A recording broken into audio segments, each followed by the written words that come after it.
Dowry means money, property or gifts given to the groom by the bride's family.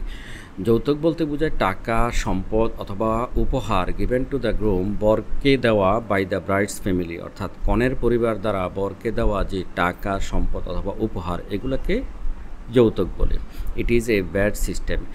এই যে যৌতুক হলো একটা খারাপ system, Riti. It is common in many parts of our country. এটা একেবারেই সাধারণ ঘটনা in many parts of our country. আমাদের দেশের বিভিন্ন জায়গায় এটা একটা সাধারণ ঘটনা।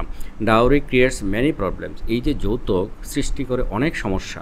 Poor parents can not give a big dowry, অর্থাৎ গরিব যে বাবা মা আছে তারা কিন্তু বড় যৌতুক দিতে পারে না। সুতরাং many girls do not get married, যার ফলে অনেক মেয়েরই বিয়ে হয় না। Some girls are tortured for not bringing enough dowry, কিছু কিছু মেয়েদেরকে অত্যাচার করা হয় for not bringing enough dowry, অর্থাৎ পর্যাপ্ত যৌতুক না আনার কারণে। সামটাইমস মাঝে মাঝে ইট কজেস ডেথ, এই যে টর্চার মাঝে মাঝে কী করে ওই মেয়ের মৃত্যুও ঘটায়।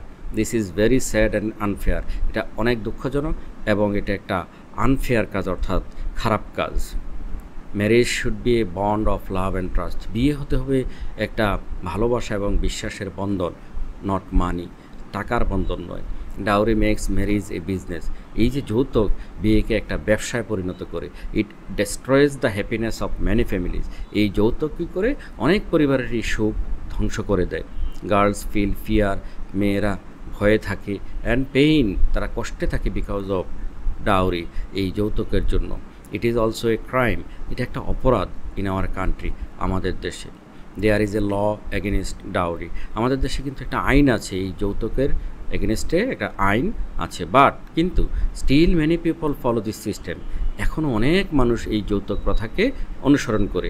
উই মাস্ট স্টপ ইট, আমরা অবশ্যই এই যৌতুককে বন্ধ করতে হবে।